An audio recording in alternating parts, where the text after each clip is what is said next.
أعوذ بالله من الشيطان الرجيم. بسم الله الرحمن الرحيم.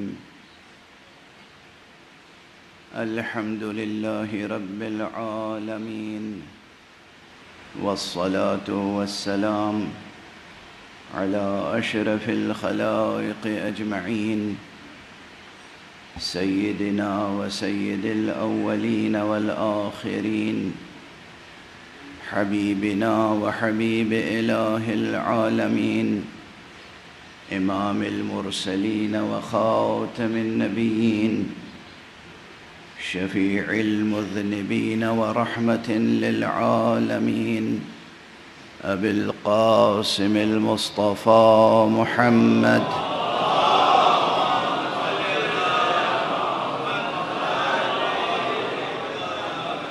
وعلى أهل بيته الطيبين الطاهرين الهداة المهديين المعصومين المظلومين، واللعنة الدائمة على أعداء الحق والدين. أما بعد، فقد قال الله تعالى عز اسمه في محكم كتابه ومتقن خطابه: بسم الله الرحمن الرحيم. شهد الله أنه لا إله إلا هو والملائكة وأولو العلم قائما بالقسط، لا إله إلا هو العزيز الحكيم. صدق الله العلي العظيم.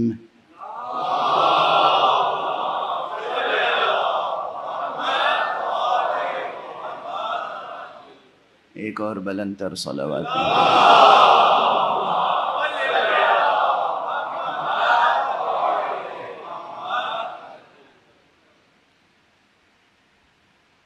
قرآن حکیم کے تیسرے سورہ مبارکہ آل عمران کی 18ویں آیت مسلسل سرنامہ کلام ہے، اور اس ضمن میں ایک بہت عمیق بحث پیش نظر تھی اور پیش نظر ہے، لیکن وقت کی محدودیتیں حائل ہو جاتی ہیں. اکثر مجھے خود تشنگی کا احساس ہوتا ہے کہ جو موضوع چھیڑا گیا ہے اس موضوع کا حق پوری طرح ادا نہ ہو سکا.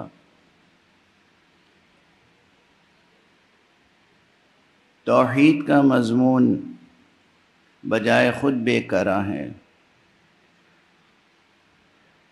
ولایت کا مضمون اپنی جگہ بے کرا ہے.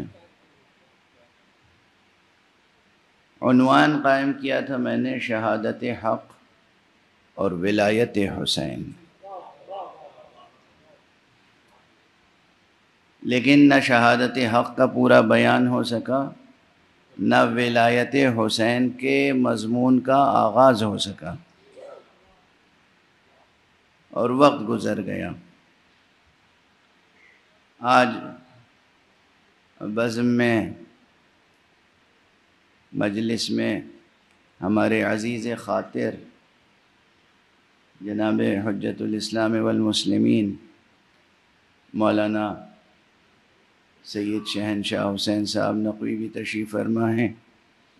پروردگار ان کے توفیقات میں اضافہ فرمائے، انہیں عمر خضر عطا فرمائے.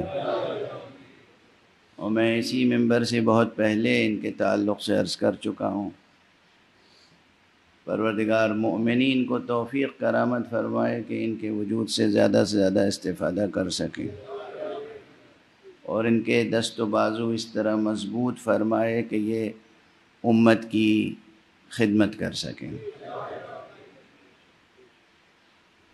آج میرا جی تو یہ چاہ رہا تھا کہ اب یہ آ گئے ہیں تو یہی مجلس پڑھیں، میں سنوں، مگر بہرحال وعدہ تو میرا تھا نا، تو اب وہ وعدہ نبھانا پڑے گا.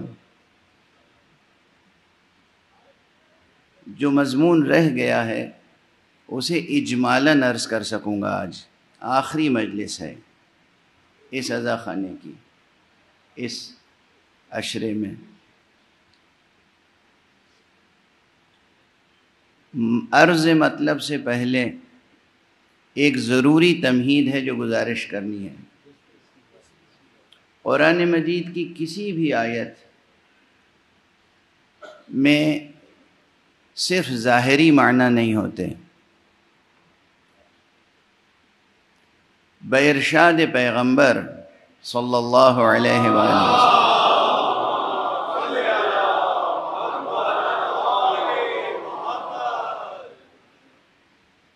قرآن حکیم کے بطون ہیں اور بطون کے بطون ہیں اور بطون کے بطون ہیں. یعنی اس کے ایک ظاہری معنی تو ہیں لیکن اس ظاہری معنی کے اندر تہ در تہ معانی کا ایک سلسلہ ہے. اب یہ سلسلہ ترجمے میں تو نہیں آ پاتا، اور ترجمے کی عبارت کے اندر بطون تلاش کریں یہ درست نہیں ہے. بطون تو ہمیں تلاش کرنے ہوں گے قرآن مجید کے متن میں. کسی کے ترجمے میں وہ بطون نہ منتقل ہو سکتے ہیں نہ تلاش کرنے کیے جا سکتے ہیں. ان بطون تک پہنچنے کے لیے جو اصول وضع ہونے چاہیے وہ اصول معصومین علیہم الصلاۃ والسلام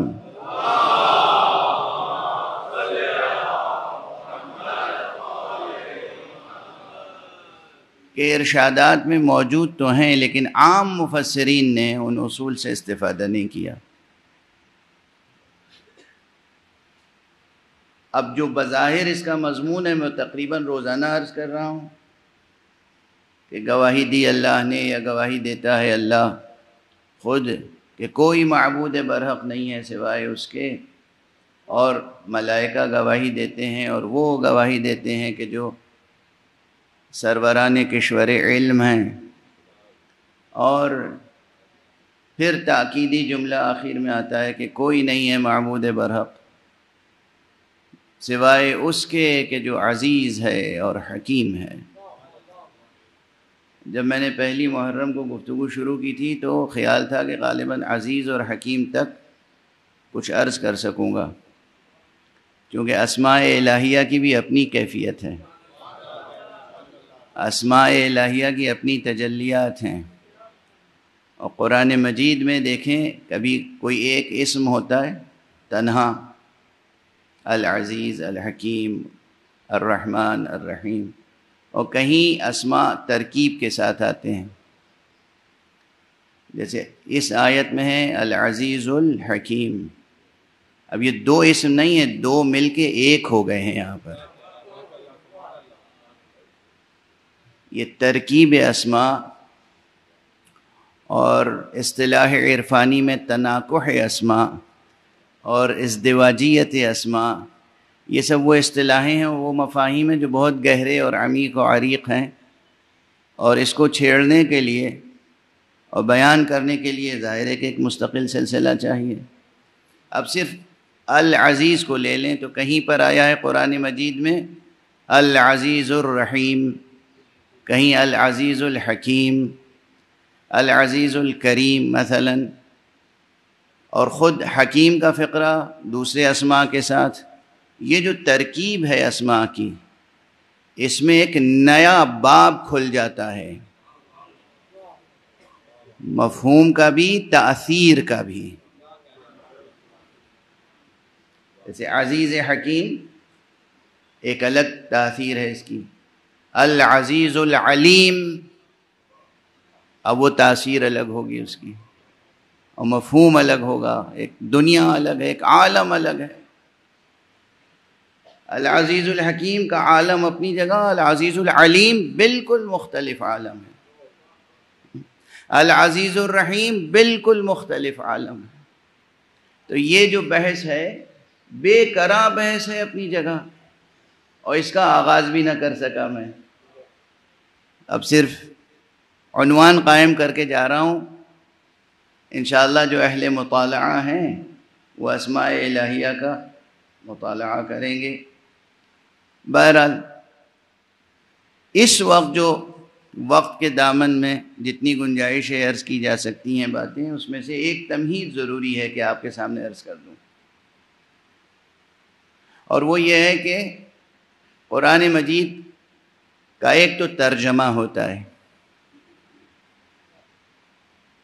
ترجمہ یہ ہے کہ لفظ کی جگہ لفظ رکھ دیا آپ نے۔ اللہ لکھا ہوا تھا، نیچے خدا رکھ دیا۔ اللہ لکھا ہوا تھا، نیچے آپ نے پروردگار، رب لکھا تھا، پروردگار لکھ دیا۔ لفظ کی جگہ لفظ رکھ دیا۔ تفسیر اس سے مختلف چیز ہے۔ تفسیر یہ ہے کہ اس لفظ کے معانی کو تفصیل سے بیان کریں۔ ترجمے سے آگے تفسیر کا مطلب یہ ہوا کہ اس کے معانی تفصیل سے بیان کریں، اور تأویل اس سے بھی مختلف ہے۔ یہاں بحث ہے۔ بہت سے لوگ ہمیں آ کر طعنہ دیتے ہیں، اور کچھ لوگ جو سفیہ ہیں وہ مذاق اڑاتے ہیں۔ اصلاً دوسروں کا جو مذاق اڑاتا ہے وہ سفیہ ہوتا ہے، یہ سفاہت ہے جو مذاق اڑاتی ہے۔ تو ہم کو طعنہ دیتے ہیں کہ یہ اہل تعویل ہیں، یہ ہر آیت کی تعویل کرتے ہیں، اور ہم مقام دفاع میں نہیں، ہم مقام فخر میں کہتے ہیں کہ ہاں ہم اہل تعویل ہیں،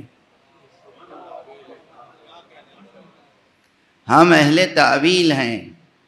ہماری بات صرف ترجمے اور تفسیر تک پوری نہیں ہوتی، ہم اہل تعویل ہیں، اور قرآن مجید نازل ہی اس لیے ہوا ہے تاکہ آپ تعویل قرآن تک پہنچیں۔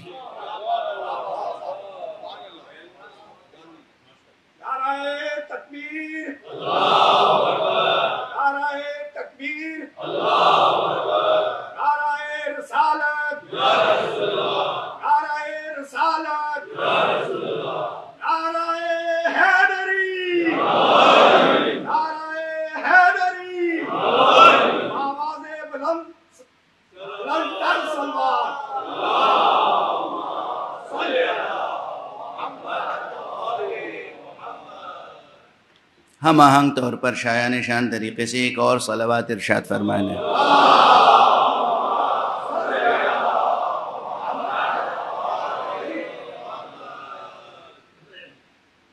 تو ذہن میں رہے، اور یہ بحث جو ہے بہت سے علماء نے مستقل کتابیں لکھی ہیں مقدمہ تفسیر کے عنوان سے، اور اس میں بحث کی ہے کہ تفسیر سے کیا مراد ہے اور تعویل سے کیا مراد ہے۔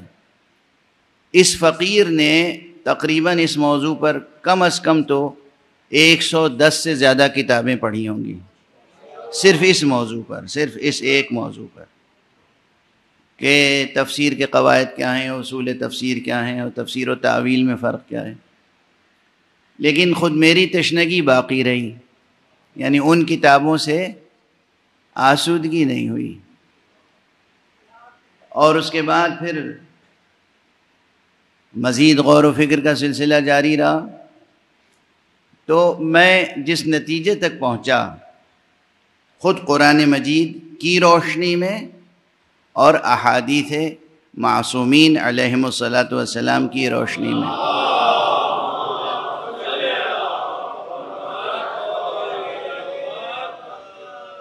اسے میں نے ایک مثال کے ذریعے سے واضح کرنے کی کوشش کی ہے کہ ترجمے میں اور تفسیر میں اور تعویل میں کیا فرق ہے، اور وہ مانوس مثال آپ کے لیے بھی ہے۔ عربی زبان کا مثلاً ایک لفظ ہے الماء، یہ قرآن میں بار بار آیا ہے، وَجَعَلْنَا مِنَ الْمَاءِ كُلَّ شَيْءٍ حَيٍّ، ہم نے پانی سے ذریعے سے ہر چیز کو زندہ کیا اور زندگی بخشی۔ اب یہ الماء اور کئی جگہوں پر آیا ہے قرآن مجید میں۔ لفظ ما عربی میں ہے میم الف اور حمزہ الماء، اس پہ الف لام لگا دیجئے الماء۔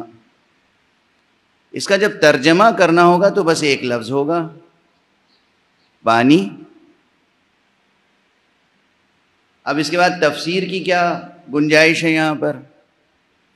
تفسیر یہ ہوگی کہ پانی کسے کہتے ہیں اس کو مفسر بیان کرے کہ پانی ایک وجود ہے سیال بے رنگ جو پیاس بجھاتا ہے، جس سے زمین کو سینچا جاتا ہے، جس سے ہر چیز کی زندگی ہے، جو سمندروں میں، دریاؤں میں، نہروں میں، تالابوں میں، کنوؤں میں، چشموں میں پایا جاتا ہے، آبشار میں پانی دستیاب ہوتا ہے. یہ جتنی تفصیل ہے یہ سب ہے تفسیر. ایک لفظ پانی کا تعارف آپ کرتے چلے گئے، عرفی تعارف اور پھر علمی تعارف اور پھر اس کے بعد اب سائنسی تعارف بھی اس میں شامل کر لیجئے کہ صاحب پانی کی حقیقت یہ ہے کہ اس کا فارمولہ ہے H2O. اس میں 2 مالیکیولز جو ہیں وہ ہائیڈروجن کے ہوتے ہیں اور 1 آکسیجن کا ہوتا ہے، اور اس کی یہ خصوصیت ہے اور وہ خصوصیت ہے، آپ بیان کرتے چلے جائیے. یہ جتنی پراپرٹیز اور کیریکٹرسٹکس اور خصوصیات آپ بیان کرتے چلے جائیں یہ سب تفسیر ہے، تعویل نہیں ہے. جب آپ نے الماء کا ترجمہ کیا پانی تو وہ ہو گیا ترجمہ، اور جب آپ نے اس ترجمے کی وضاحت کی علمی سطح پر وہ ہے تفسیر. اور قرآن نازل ہوا ہے نہ صرف ترجمے کے لیے نہ تفسیر کے لیے، اس لیے کہ خدا را بتائیے اگر آپ لکھے ہوئے لفظ پانی کو پڑھ لیں اور اس کے تمام خصوصیات پڑھ لیں، پانی کی تمام علمی تفسیر پڑھ لیں، لیکن آپ پیاسے ہوں تو کیا آپ کی پیاس بجھ جائے گی؟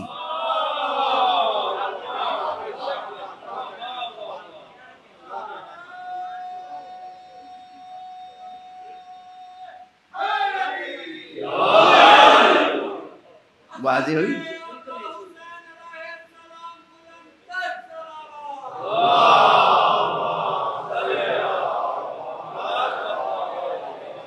یعنی جتنے حضرات نے عربی میں یا فارسی میں کتابیں لکھی ہیں تفسیر و تعویل کا فرق واضح کرنے کے لیے، میں سمجھتا ہوں کہ واقعاً وہاں تشنگی ہے، فرق واضح نہیں کر پائے اکثر مفسرین، اکثر بزرگ مفسرین، کہ تعویل اور تفسیر میں فرق کیا ہے، اور اس لیے ہمیں طعنہ دیتے ہیں. ترجمہ آپ سمجھ گئے کہ ایک لفظ کا ترجمہ ایک لفظ کے ذریعے سے کر دیا، وہ ترجمہ ہوا. تفسیر کیا ہے؟ اس لفظ کی آپ نے مزید علمی وضاحتیں کر دیں، یہ ہے تفسیر. قرآن مجید کے الفاظ کے ترجموں اور اس کی علمی تفسیروں سے حیات انسانی میں جو تشنگی ہے وہ دور ہونے والی نہیں ہے. اب تعویل کا کام کیا ہے؟ اصلاً تعویل یہ ہے کہ ہم یہ نہ بتائیں کہ پانی کا رنگ کیا ہوتا ہے، رنگ ہوتا ہے یا نہیں ہوتا ہے، اس کا وزن کیا ہے، اس کا فارمولہ کیا ہے، اس کی پراپرٹیز کیا ہیں، کیریکٹرسٹکس کیا ہیں. ہم پیاسے کے سامنے لا کے پانی رکھ دیں. یہ پانی لا کے رکھ دینا یہ ہے تعویل. اور ہمارے یہاں اور جب تک پانی آئے گا نہیں، تعویل نہیں حاصل ہوگی، اس وقت تک پیاس نہیں بجھے گی، مداوا نہیں ہوگا. اگر زمین پیاسی ہے تو پانی کی ضرورت ہے. زمین کے اوپر کھڑے ہو کے تفسیر کی کتاب کھول کے پانی کی پراپرٹیز بیان کرتے رہیں، یا یہ آیت ہی پڑھتے رہیں وَجَعَلْنَا مِنَ الْمَاءِ كُلَّ شَيْءٍ حَيٍّ، لہلہا جائے گا کھیت، درخت بارآور ہو جائیں گے.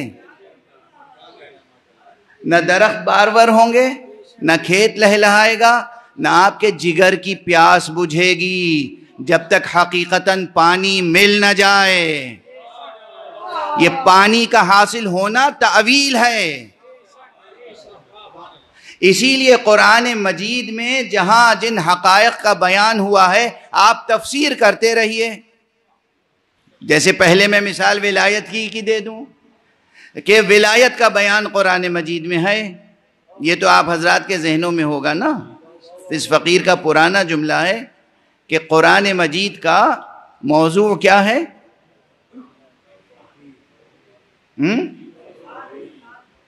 کیا فرمایا آپ نے؟ حد ہو گئی آپ کے بھی حافظے کی۔ کتنی مرتبہ میں گزارش کر چکا ہوں کہ قرآن مجید کا موضوع انسان نہیں ہے، قرآن مجید کا موضوع توحید ہے۔ از اول تا آخر قرآن مجید کا موضوع ہے توحید، اور اس کا جو عملی پیغام ہے اگر ایک لفظ میں بیان کرنا ہو تو کیا بیان کریں گے؟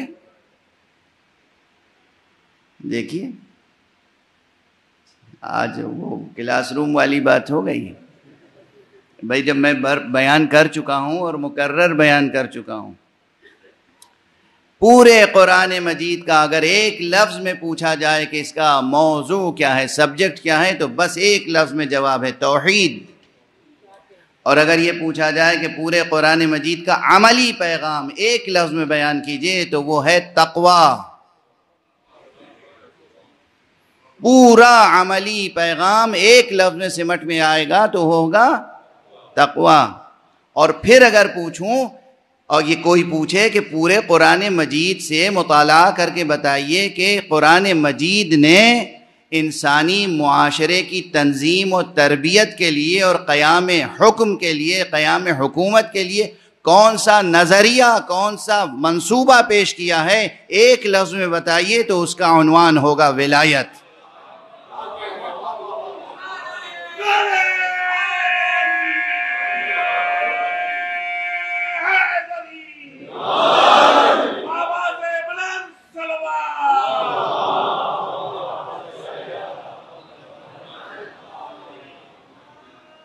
تو موضوع کیا ہے؟ توحید۔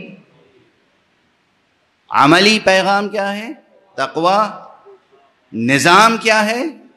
ولایت۔ اب ولایت سے متعلق جتنی آیتیں ہیں ان آیتوں کو تلاوت کرتے رہیں، ترجمہ کرتے رہیں، تفسیر بیان کرتے رہیں، معاشرہ انسانی کے درد کا علاج نہیں ہوگا۔ ولی کسے کہتے ہیں؟ متقی ہو، عادل ہو، پرہیزگار ہو، اللہ والا ہو، صدقات دینے والا ہو، آپ لفظوں میں جتنی بھی تفصیل بیان کرتے چلے جائیں، اس سے درد انسانیت کا مداوع نہیں ہوگا۔ یہ سب ہے تفسیر، کتابوں پہ کتابیں لکھتے چلے جائیں، یہ سب ہے تفسیر۔ تعویل کیا ہے؟ ارے اپنا ہاتھ بڑھائیں اور دست ولی خدا پر بیعت کریں، علی تک جب پہنچ جائیں گے تو تعویل حاصل ہو جائے گی۔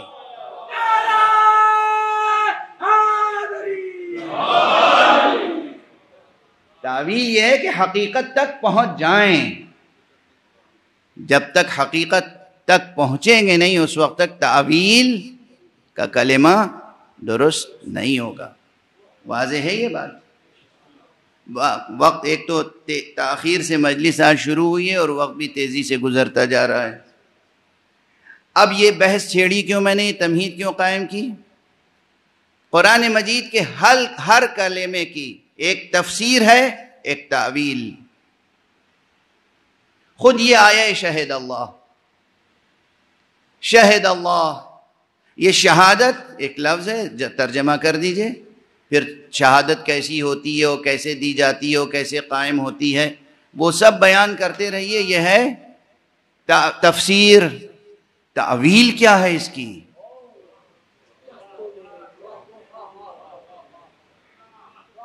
تعویل کیا ہے اس کی؟ شہد اللہ کی تعویل کیا ہے؟ اور اس کے بعد ملائکہ اور اولو العلم، اور اس کے بعد جو ایک اولو العلم، تفسیر کرتے رہیے۔ اولو العلم، وہ علم والے کون ہیں؟ علم والے جب تک ہم پہنچ نہ جائیں علم والوں تک تعویل مکمل نہیں ہوگی۔ اور اس کے بعد ایک اور مرحلہ ہے، اور وہ ہے قائما بالقسط، بغیر کسی تفصیل کے یا بغیر کسی مقدمہ کے، بغیر کسی مزید تمہید کے عرض کر دوں احادیث معصومین کی روشنی میں کہ تعویل کلمہ قسط میں بیان کیا گیا ہے کہ وہ کوئی اور نہیں، ذات علی ابن ابی طالب۔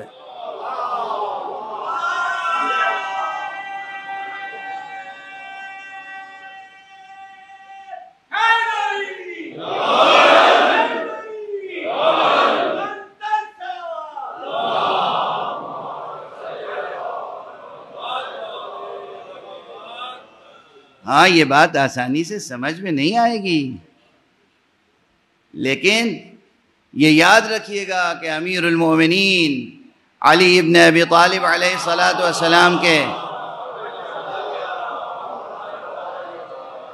قرآنی ناموں میں سے جہاں صراط مستقیم آپ کا ایک نام ہے، جہاں امام مبین آپ کا ایک نام ہے، جہاں کتاب مبین آپ کا ایک نام ہے، جہاں اذن واعیہ آپ کا ایک نام ہے، جہاں النبأ العظیم آپ کا ایک نام ہے، جہاں صالح المؤمنین آپ کا ایک نام ہے، اسی طرح جہاں النبأ العظیم آپ کا ایک نام ہے، اسی طرح القسط بھی ایک نام ہے، نام ہے علی ابن ابی طالب میں سے۔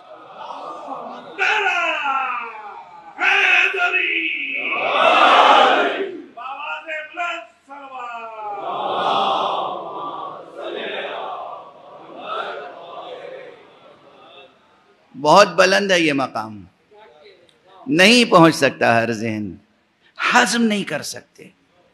کیا کہہ رہے ہیں؟ کیسے ممکن ہے؟ کیا کہہ رہے ہیں؟ کیسا نظریہ ہے ان کا؟ نہیں، کوئی ہمارا نظریہ الگ نہیں ہے۔ اگر توحید اور ولایت کا رشتہ معلوم ہو تو پھر کہیں تعجب نہیں ہوگا، کہیں تعجب نہیں ہوگا۔ حق سبحانہ و تعالیٰ کا اعلان کیا ہے یہاں پر؟ کہ میں خود گواہی دیتا ہوں، ملائکہ گواہی دیتے ہیں اور اولو العلم گواہی دیتے ہیں، قائما بالقسط۔ حال یہ ہے گواہی دینے والوں کا، یعنی خود اللہ کا حال یہ ہے کہ وہ گواہی دیتا ہے قسط پر قائم رہتے ہوئے، ملائکہ گواہی دیتے ہیں قسط پر قائم رہتے ہوئے، اولو العلم گواہی دیتے ہیں قسط پر قائم رہتے ہوئے۔ اولو العلم جب گواہی دیتے ہیں وحدانیت حق کی، جب اولو العلم، جب معصومین، ایک جملہ یاد رکھیے گا، بحث پوری اسی میں سمٹی ہوئی ہے، دوسرے حصے کی، عنوان کے دوسرے حصے سے متعلق بحث اس میں سمٹی ہوئی ہے، یہاں سے شروع ہوتی ہے کہ جب معصوم وحدانیت معبود پر گواہی دیتا ہے، گواہی کی مسئولیت اس کے اوپر آتی ہے، گواہی دینے کے لیے کھڑا ہوتا ہے، گواہی دینے کے لیے اقدام کرتا ہے، وہیں سے اس کی ولایت کا سلسلہ شروع ہوتا ہے۔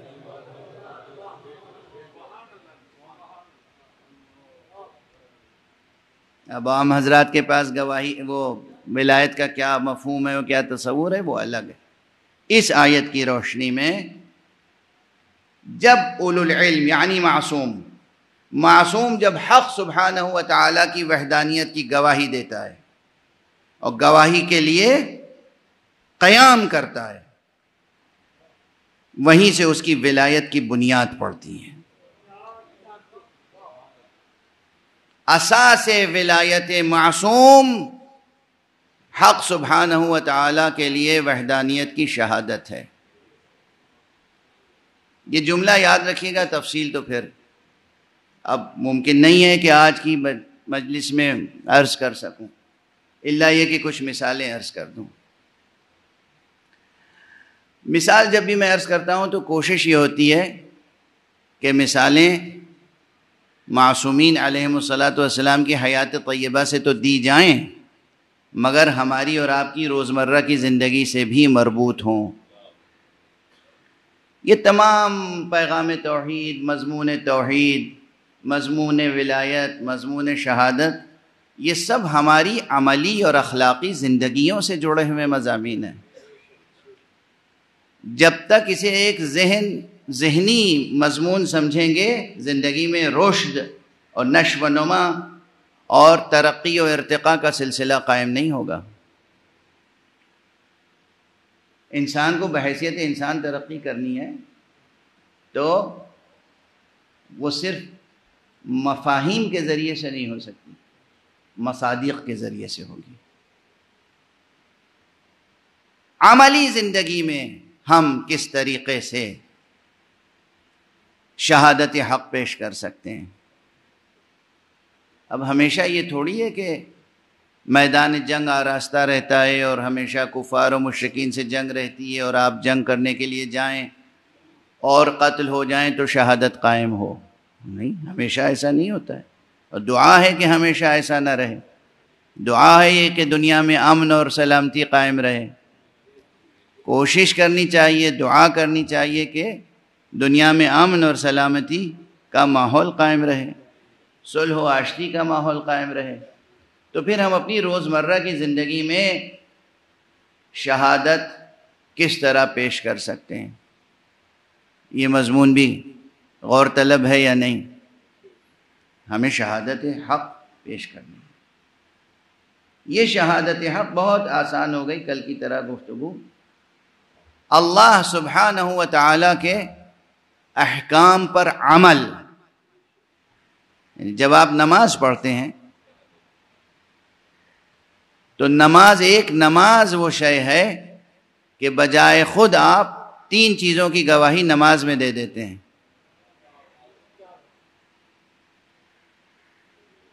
اللہ سبحانہ و تعالیٰ کے معبود ہونے کی گواہی کہ کوئی ہے پروردگار، اس کے سامنے کھڑے ہوئے ہیں ہم، اور پیغمبر اکرم صلی اللہ علیہ وآلہ وسلم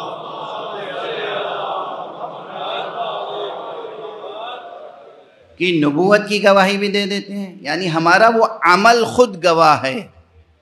جب کوئی پوچھے نماز پڑھ رہے ہوں آپ، کوئی پوچھے کہ یہ کیا کر رہے ہیں آپ، نماز پڑھ رہے ہیں. یہ نماز کس نے سکھائی؟ یہ طریقہ عبادت کس نے سکھایا؟ ذہن انسانی عاجز تھا. یعنی بہت سی ایسی مثالیں ہیں کہ اپنے اپنے وقت کے عرفاء، حکماء، فلاسفہ پکار کے کہتے تھے مجھے معلوم ہے کہ کوئی ہے جو میرا خالق ہے، میں جانتا ہوں کہ کوئی ہے جو میرا معبود ہے، مگر میری سمجھ میں نہیں آتا کہ اس معبود کی عبادت کیسے کروں. تاریخ میں موجود ہے. نعرہ زنا ہوتے تھے، نعرے لگاتے تھے مجھے علم ہے، مجھے معلوم ہے، یقین ہے. آخر میں نے خود کو خود سے نہیں بنایا، کسی نے بنایا ہے مجھے. کون ہے وہ بنانے والا؟ میں آنکھوں سے تو نہیں دیکھتا مگر پہچانتا ہوں دل کی آنکھوں سے کہ کوئی ہے. یہ یقین ہے کہ کوئی ہے، یہ یقین ہے کہ وہ اس لائق ہے کہ اس کی پرستش کروں، مگر میں جانتا نہیں ہوں کہ کیسے پرستش کروں، کیسے عبادت کا حق ادا کروں. اس کیسے عبادت کا حق ادا کروں کا جواب عمل پیغمبر ہے.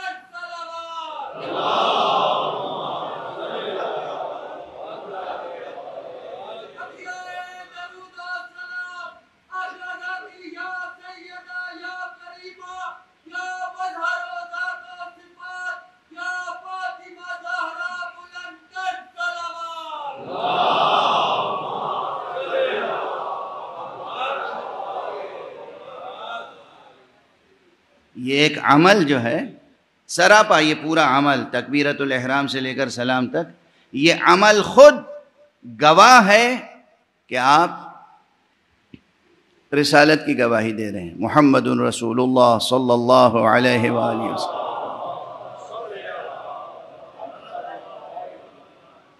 پھر آپ کا یہ عمل خود گواہ ہے کہ آپ اس نظام سے وابستہ ہیں، اس نظام سے وابستہ ہیں، اس شریعت سے وابستہ ہیں، اس فقہ سے وابستہ ہیں کہ جو فقہ ولایت کے تسلسل سے آپ تک پہنچی ہے، جو شریعت ولایت کے تسلسل سے آپ تک پہنچی ہے، جو نظام ولایت ہے آپ اس نظام کے ایک فرد ہیں. یہ گواہی کون سی شے دے رہی ہے؟ صرف آپ کا عمل، کھڑے ہو کے نماز پڑھنا. اور اسی طرح تمام اعمال آپ کے. روزے کی تو اتنی اہمیت ہے کہ میں کیا عرض کروں، ایک ہی حدیث رئیس الاعمال و سید الاعمال تو نماز ہے، مشہور ہے، معروف ہے یہ بات کہ اللہ سبحانہ و تعالیٰ کے ہاں سب سے پہلے جو سوال ہوگا وہ نماز کے بارے میں ہوگا، اور اگر نماز کے سوال کے مرحلے میں کامیابی نصیب ہو گئی تو پھر باقی اعمال کی طرف دیکھا جائے گا، ورنہ باقی اعمال کی طرف توجہ ہی نہیں کی جائے گی۔ دیکھیے یہ مسئلہ آسان نہیں ہے،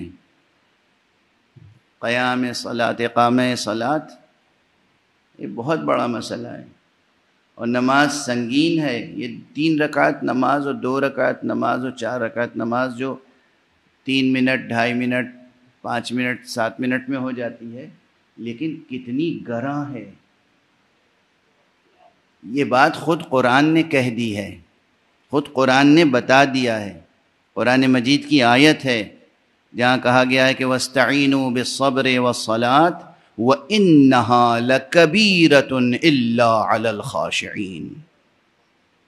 تم استعانت کرو، مدد کرو اپنی صبر کے ذریعے سے اور صلاۃ کے ذریعے سے، اور دیکھو یہ صلاۃ جو ہے یہ بہت گراں ہے، مگر ان پر جو اہل خشوع و خشیت الہیہ ہیں۔ یہ خود قرآن نے کہہ دیا ہے، آسان نہیں ہے، اسے ہلکا نہ سمجھیں، استخفاف نہ کریں، نہ نظریاتی طور پہ نہ عملی طور پر۔ نہ نظریاتی طور پہ سمجھیں کہ نماز کیا ہے، 2 رکعت نماز پڑھنی ہے، کون سی بڑی مشکل ہے، یہ بھی استخفاف ہے۔ اور نماز کو عملاً چھوڑ دینا یہ تو بہت بڑا استخفاف ہے اور گناہ ہے۔ اور اگر کوئی شخص استخفاف سے آگے بڑھ کر نعوذ باللہ یہ سمجھتا ہو کہ بھئی یہ مولویوں کی بنائی ہوئی شریعت ہے، اصل نماز ضروری ہی نہیں ہے، اس کے بھی 2 فلسفے پیدا ہو گئے۔ کچھ لوگ کہتے ہیں ہم اہل ولایت ہیں، ولایت کا کلمہ پڑھتے ہیں بس سب چیزیں ساقط، اور ایک وہ ہیں حضرات جو کہتے ہیں کہ اللہ بے نیاز ہے، اسے کسی چیز کی حاجت کیا ہے، اسے نہ ہمارے سجدوں کی حاجت ہے، نہ قیام کی حاجت ہے، نہ رکوع کی حاجت ہے، تو یہ تو مولویوں کی بنائی ہوئی شریعت ہے، اللہ نے کوئی نماز ہمارے اوپر فرض نہیں کی۔ یہ دونوں نظریہ رکھنے والے کافر ہیں۔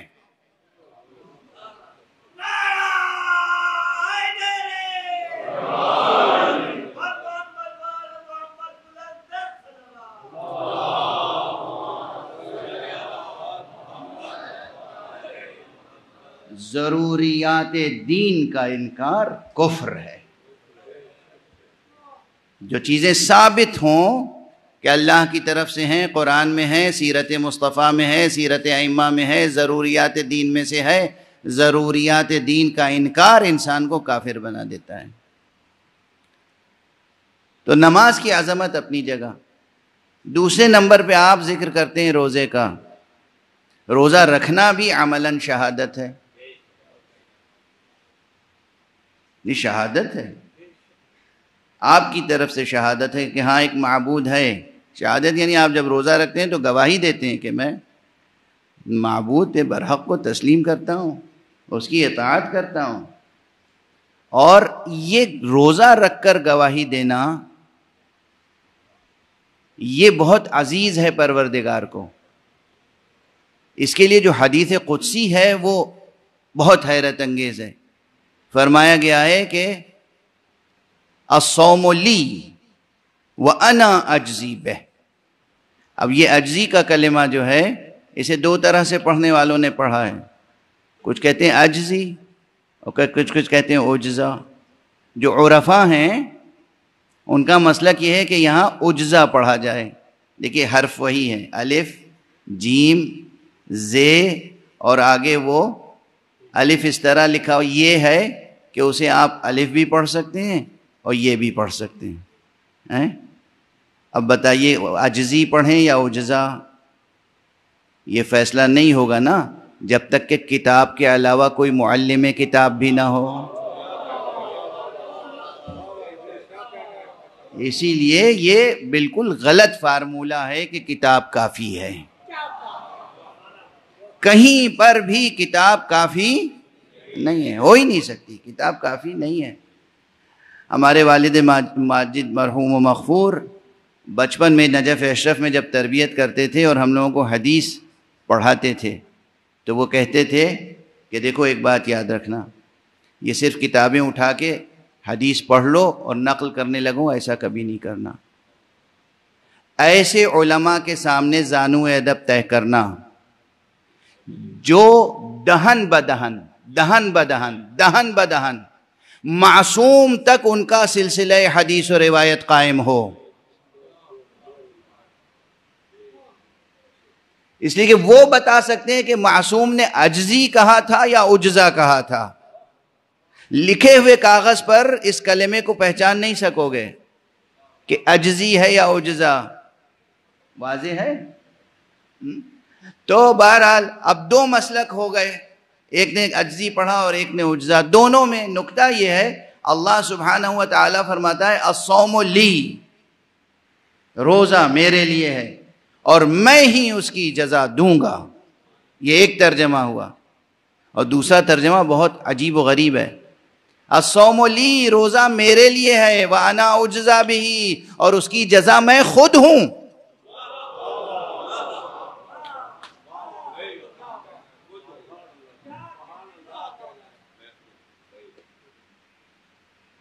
بہت سنگین مسئلہ ہے، بہت سنگین مرحلہ ہے۔ آپ نے واہ واہ سبحان اللہ کہہ دیا اور مجھے حیرت ہے کہ کیا بات سمجھ میں آئی؟ سمجھ میں کیا آیا؟ مولانا آپ کو بھی تجربہ ہوگا کہ جب بے سمجھے ہوئے مجمع داد دیتا ہے تو کیا لطف آتا ہے منبر پر۔ ایک صلوات پڑھ دیجئے محمد والے۔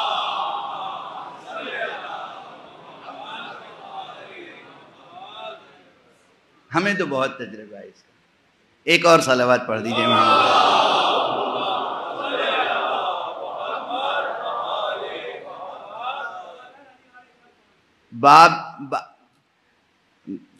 بات جو ہے وہ مختصر کرتے ہوئے آگے بڑھ رہا ہوں کہ وقت تیزی سے گزر رہا ہے، لیکن صلاۃ خود ایک گواہی ہے، صوم ایک گواہی، یہ ہماری طرف سے، اللہ کی طرف سے جو گواہیاں ہیں ان کا تذکرہ ابھی بس اشارتاً عرض کروں گا۔ ہر عمل ہمارا وجود حق پہ گواہی بن سکتا ہے اگر ہم اخلاص کے ساتھ وہ عمل انجام دیں۔ روزے کے بارے میں کیا ایسی مزیت ہے، یعنی کیا ایسی اہمیت ہے، کیا خصوصیت ہے روزے کی؟ جناب والا، روزے کی ایک بڑی خصوصیت یہ ہے کہ اس میں ریا کا پہلو بہت مشکل سے داخل ہو سکتا ہے۔ نماز پڑھنے میں تو کوئی نہ کوئی دیکھے گا کہ نماز پڑھ رہے ہیں، آپ کھڑے ہوں گے، مسجد میں ہوں یا گھر میں بھی کوئی نہ کوئی دیکھنے والا ہے، باہر مسجد میں بھی کوئی نہ کوئی دیکھنے والا ہے، آپ نماز پڑھ رہے ہیں، نظر آ رہا ہے کہ نماز پڑھ رہے ہیں۔ بہت سے حضرات جب مسجد میں نماز پڑھتے ہیں تو بہت سکون سے، وقار سے اور بہت اچھی قرأت کے ساتھ، اور جہری نماز ہو تو اور بھی زیادہ اہتمام سے نماز پڑھتے ہیں، گھر میں نماز پڑھ رہے ہوں تو بہت تیزی سے نماز پڑھ لیتے ہیں۔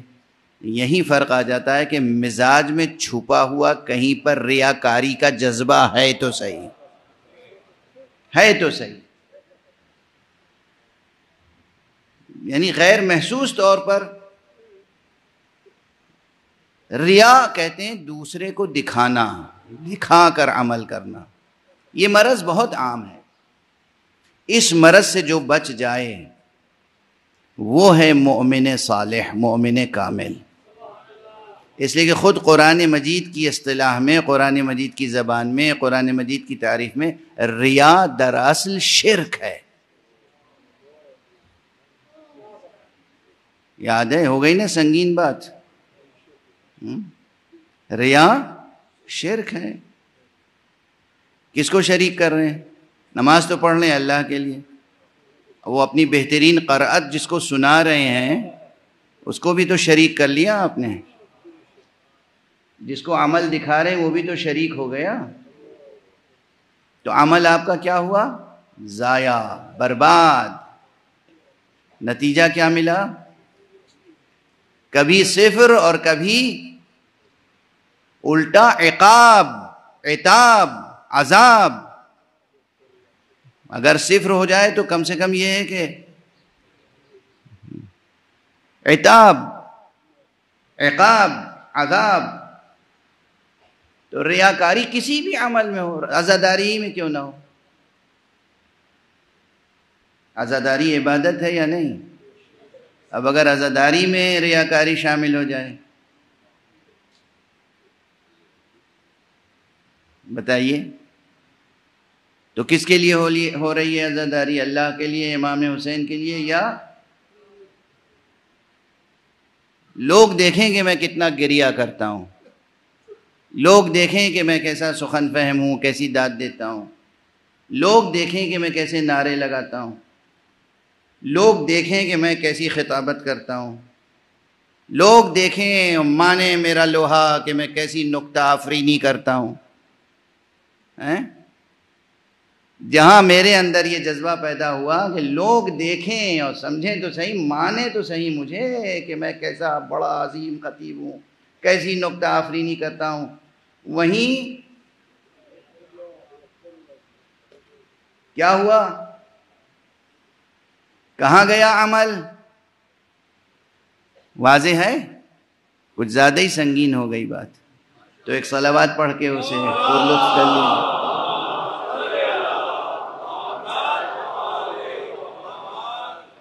اکثر اعمال وہ ہیں جس میں بہت آسانی سے شرک پیدا ہو جاتا ہے، اور وہ ہے ریا والا شرک. روزے میں اس کا امکان بہت کم ہے، بہت کم ہے. جب تک کہ آپ کسی کو بتائیں نہیں کہ میرا روزہ ہے، اسے کیسے پتا چلے گا کہ آپ کا روزہ ہے؟ ہم نے ایسے لوگوں کو دیکھا ہے کہ جو سال میں صرف 2 دن چھوڑتے ہیں، عیدین جن دنوں میں روزہ حرام ہے، باقی وہ اکثر روزہ رکھتے ہیں اور کسی کو پتہ بھی نہیں چلتا کہ یہ روزہ رکھتے ہیں. وہ سلیقہ ہے ان کی زندگی کا. گھر میں مہمان آئے چلا جائے، ان کی زبان پہ یہ نہیں آتا کہ میرا روزہ ہے آج. وہ کہیں جائیں آئیں اس سلیقے سے، معلوم ہی نہیں ہوتا کہ یہ روزہ رکھتے ہیں، اور وہ روزہ رکھ لیتے ہیں.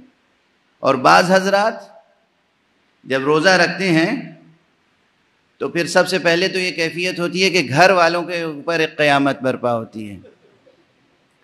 بیوی کو ڈانٹنا، بچوں کو ڈانٹنا پھٹکارنا، نوکروں پہ غصہ کرنا، ایک قیامت برپا ہے. کیا ہوا بھائی؟ روزہ ہے. ایک صلوات پڑھ دیجئے محمد.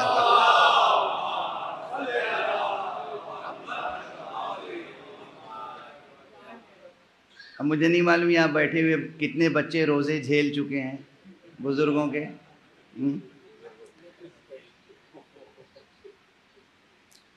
یہ جو کیفیت ہے روزے کی کہ انسان صرف جانتا ہے کہ میں نے روزہ رکھا ہے، اور اس کا خدا جانتا ہے روزہ رکھا ہے، کوئی نہیں جانتا. یہ اور اس میں کوئی عمل بظاہر انجام دینا نہیں ہے. اس کے لیے پروردگار کہہ رہا ہے کہ یہ اس قدر اخلاص کے ساتھ، کیونکہ کہیں ریا کا پہلو ہے ہی نہیں، اس لیے یہ عمل خاص میرے لیے ہے اور میں ہی اس کی جزا دوں گا یا میں ہی اس کی جزا ہوں گا. تو آپ یہ سمجھیں کہ اس کو ذرا سا اور تجزیہ کر لیں. جہاں تک سن رہے عزیزان، نماز میں تو کچھ کرنا ہے، کچھ پڑھنا ہے زبان سے، کچھ اعضاء و جوارح سے کھڑا ہونا ہے، رکوع کرنا ہے، سجدہ کرنا ہے، حج میں جانا ہے، کچھ کرنا ہے، زکوٰۃ دینی ہے، خمس دینا ہے، صدقات دینے ہیں، کچھ کرنا ہے. روزے میں کیا ہے؟ کچھ کرنا نہیں ہے. روزے میں کھانا نہیں ہے، پینا نہیں ہے زندگی میں، اور جو چیزیں ہیں منہیات اس وقت روزے کے لیے وہ نہیں کرنا ہے، کچھ نہیں کرنا ہے. اب ایک جملہ عرض کروں، اس کو ہدیتاً رکھ لیجئے گا ذہن میں. کیسا کریم ہے وہ کہ اگر اس کے لیے کچھ نہ کرنے کی جزا وہ خود دیتا ہے تو پھر کچھ کرنے کی جزا کتنی دے گا.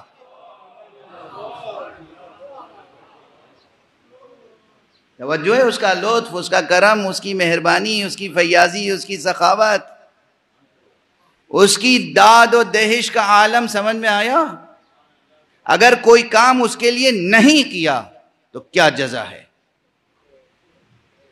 جوانوں ایک بات سن لو اور اسے یاد رکھنا آج کی تقریر. اللہ کے لیے بہت سی باتیں، جوانان عزیز بطور خاص، بہت سے کام کر کے گواہی دی جاتی ہے کہ ہم اللہ والے ہیں. اور ایک روزہ تنہا نہیں ہے، بہت سے کام نہ کر کے گواہی دی جاتی ہے کہ ہم اللہ والے ہیں. ایک تو یہ عبادت آپ کے سامنے ہے، روزہ.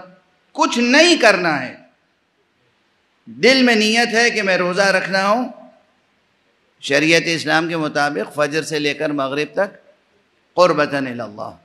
یہ دل میں نیت ہے، زبان سے کہنے کی ضرورت بھی نہیں ہے،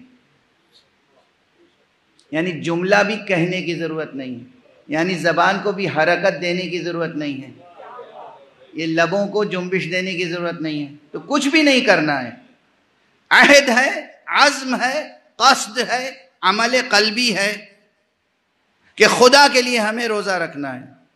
کچھ نہیں کیا اور خدا کے لیے روزہ رکھا، کتنا اجر ہے کوئی نہیں جانتا. میزان لطف و رافت و رحمت الہی میں کیا کچھ ہے آپ کے لیے کوئی نہیں جانتا. ایک روزے کی آپ کو جزا کتنی ملے گی؟ یہ تو عبادت ہوئی. جو چیزیں اللہ نے اور منع کی ہیں،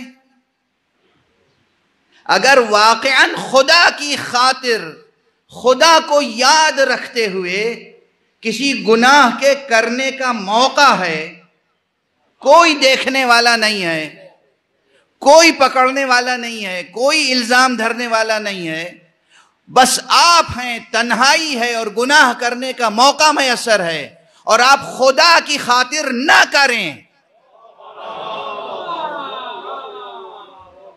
اب سوچئے کتنا اجر ہوگا آپ کو حاصل.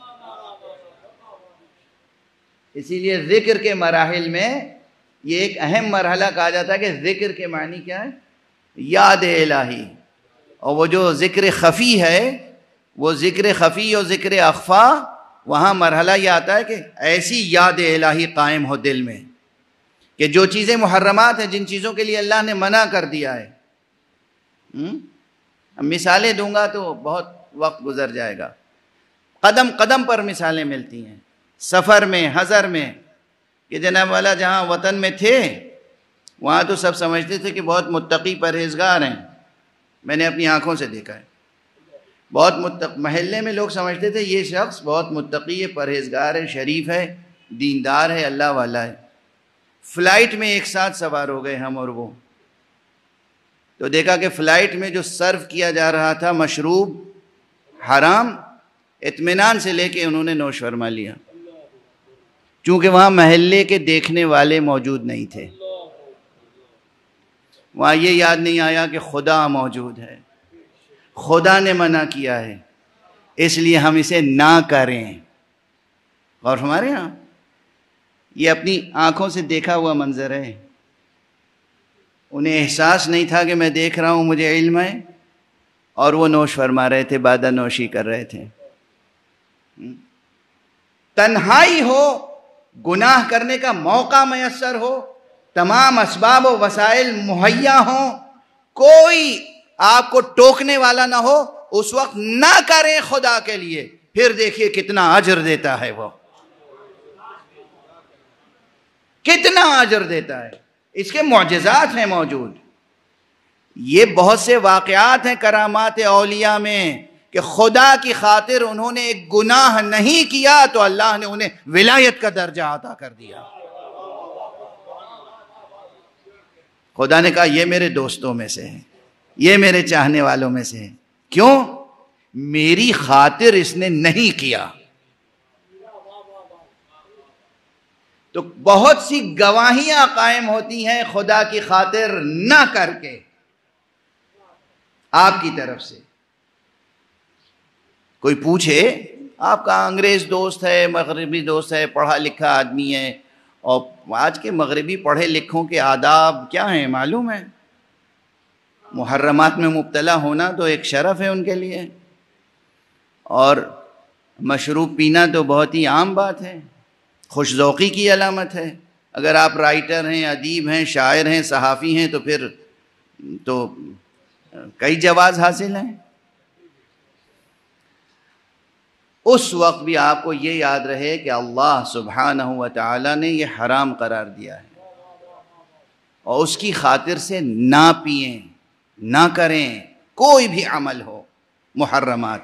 محرمات کا نہ کرنا آپ کی طرف سے یہ گواہی ہے کہ وہ معبود برحق معبود ہے اور ہم اس کے بندے ہیں۔ اس کے بعد آتا ہے کچھ کرنے کا، تو اب کرنے میں یہ کہ نماز ہے سب سے مقدم، لیکن نماز ہی پہ بات تمام نہیں ہو جاتی عزیزان گرامی، نماز کے علاوہ بہت سی چیزیں ہیں۔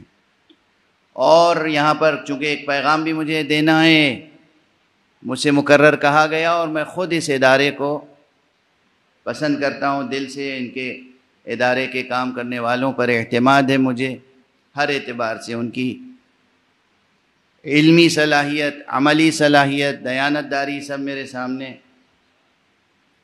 آشکارا ہے اور اطمینان ہے، کامل ہے۔ ایک تو خود آپ کے درمیان تشریف فرمائے جناب علامہ سید شہنشاہ حسین نقوی صاحب، یہ جو کچھ کر رہے ہیں پاکستان میں اور کراچی میں اور سندھ میں، پروردگار انہیں جزائے خیر عطا فرمائے، ان کے دست و بازو مضبوط فرمائے۔ آپ سب حضرات پر لازم ہے کہ ان کی مدد کریں، تعاون کریں ہر اعتبار سے، جو ان کے امور خیر ہیں، جو چیریٹی کے پروجیکٹس ہیں۔ اور ایک خاص تنظیم ہے امریکہ میں، IMI، یعنی امامیہ میڈکس انٹرنیشنل، اس کے جو بانی مبانی ہیں حضرات ڈاکٹر وجیہ رضوی صاحب، پروردگار انہیں عمر خضر عطا فرمائے اور مزید توفیقات عطا فرمائے، ان کے دوست رفقا ڈاکٹر شبیہ صاحب، شبیہ زیدی، اور دوسرے حضرات جو یہاں کراچی میں پاکستان میں ہیں۔ تقریباً یہ تنظیم عالمی سطح پہ کام کر رہی ہے اور بیسڈ امریکہ میں ہے، وہاں کی ایک NGO ہے، لیکن پاکستان میں بھی بہت اچھا کام کر رہی ہے، دوسرے ملکوں میں بھی کام کر رہی ہے۔ اسی کراچی میں یہ لوگ ایک بہت بہترین ہاسپٹل قائم کر رہے ہیں، اور اس ہاسپٹل کے لیے آپ حضرات سے ہر طرح کے تعاون کی درخواست کی گئی ہے۔ میں بھی آپ سے درخواست کر رہا ہوں، اس تنظیم کی جہاں بھی دنیا میں لوگ اس فقیر کی آواز سن رہے ہیں اور اس فقیر پہ اعتماد و بھروسہ رکھتے ہیں، ان کے لیے لازم ہے کہ وہ اس تنظیم کی مدد کریں، تاکہ جلد از جلد یہ بیمارستان، یہ ہاسپٹل تعمیر ہو جائے، ہاسپٹل اور میڈیکل یونیورسٹی، تاکہ زیادہ سے زیادہ انسانوں کو فائدہ پہنچے۔ یہ جو چیریٹی کے کام ہوتے ہیں، نماز اپنی جگہ، روزہ اپنی جگہ، حج اپنی جگہ، وہ سب اپنی جگہ، لیکن جو چیریٹی کے کام ہیں ان کی بڑی اہمیت ہے۔ ایک شخص جب اللہ کی راہ میں قربتاً الی اللہ، ہاں بس یہ ہے شرط، اس لیے نہ دیجیے گا کہ وہاں آپ کی بھی ایک نیم پلیٹ لگ جائے کہ فلاں صاحب نے دیا تھا، پھر اس کا اجر ہے، اس کی جزا بس وہ نیم پلیٹ ہے۔ اس کی جزا کیا ہے؟ کس لیے دیا تھا؟ تاکہ نیم پلیٹ لگ جائے، لگ گئی، جزا ہو گئی، جزا مل گئی، اور کیا چاہیے؟ آپ کیا کس لیے تھا؟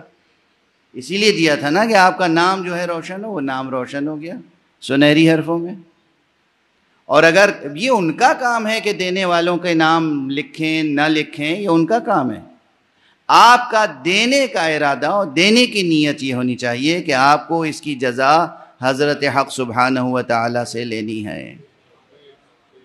انسانیت کی راہ میں جو کچھ بھی آپ خرچ کریں، وہ گویا قرض ہے جو اللہ کو دے رہے ہیں، کسی اور کو نہیں، قرآنی اصطلاح میں، اور اللہ ہی ہے جو اس قرض کو نہ جانے کتنے اضافوں کے ساتھ دے گا۔ اس نے انسانوں پر حرام قرار دیا ہے سود، کہ جو قرض دیا ہے تم نے اس سے اضافہ طلب نہ کرنا، مگر اس نے گویا اپنے اوپر تو یہ واجب قرار دے لیا ہے کہ مجھے کوئی اتنا دے گا تو میں اتنا اضافے کے ساتھ ہی دوں گا.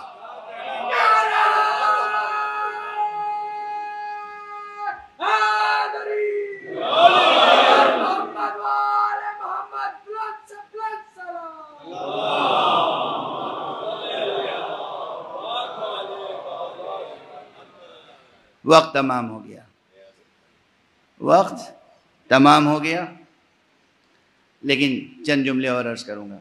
آپ کی طرف سے شہادت اللہ کی وحدانیت کی کچھ نہ کر کے، گناہ نہ کر کے، اور کچھ کر کے یعنی عبادات اور خیرات انجام دے کر، صدقات و خیرات، یہ سب صدقات میں شمار ہوگا. مستحب صدقات، مستحب خیرات، آپ ہاسپٹل میں دیں، یتیم خانے میں دیں، اسکول قائم کرنے کے لیے دیں، یونیورسٹی قائم کرنے کے لیے دیں، مدرسے قائم کرنے کے لیے دیں، یہ سب صدقات و خیرات ہیں. صدقے کا مفہوم اسلام میں بہت بلند و برتر اور متبرک ہے. جب آپ حضرات صدقہ کہہ کے اس کو حقیر سمجھتے ہیں تو یہ بڑی تکلیف ہوتی ہے.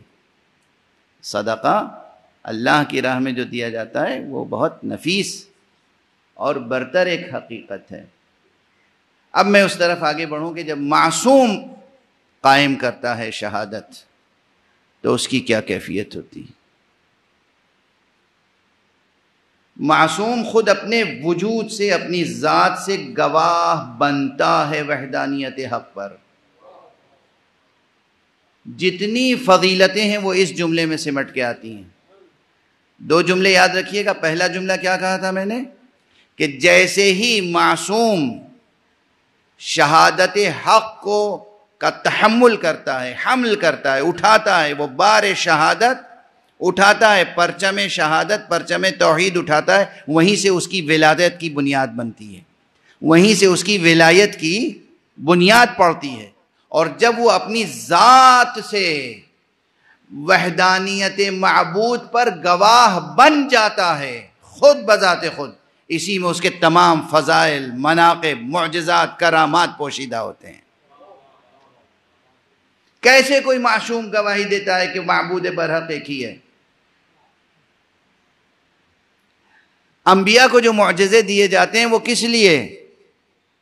ائمہ کو جو معجزے دیے جاتے ہیں وہ کس لیے؟ اور معجزے کی بھی ایک رینج ہے بہت بڑی، مختلف انواع و اقسام کے معجزے ہیں جن پر ابھی پوری طرح سے کام نہیں ہوا ہے کہ کتنے قسم کے معجزے ہیں. لیکن معجزات میں اصل میں یہ ہوتا ہے کہ انسان کے ذہن میں یہ کہ اللہ اللہ ہے، معبود ہے، خالق ہے، وہ جو چاہے کر سکتا ہے. تو وہ سونے مٹی کو سونا، سونے کو مٹی بنا سکتا ہے، وہ زندہ کو مردہ، مردے کو زندہ بنا سکتا ہے. تو یہ تصور میں تو آ جاتی ہے بات، یقین کا حصہ نہیں بن پاتی. یقین پیدا کرنے کے لیے آنکھوں سے دیکھنے کے لیے انسان خواہش مند ہوتا ہے، آرزو مند ہوتا ہے. وہ معصوم جو گواہ بنتا ہے اللہ کے لیے، اس کی معبود برحق ہونے کے لیے، اللہ اس معصوم ذات سے یہ معجزات ظاہر کرتا ہے کہ لے آؤ، کوئی جنازہ لے آؤ، کسی زندہ کو لے آؤ علی ابن ابی طالب کے سامنے، چادر ڈال کے لے آؤ کہ اس کی نماز جنازہ پڑھا دیجئے. کیا ہوگا نتیجہ؟ پوچھیں گے پڑھا دوں؟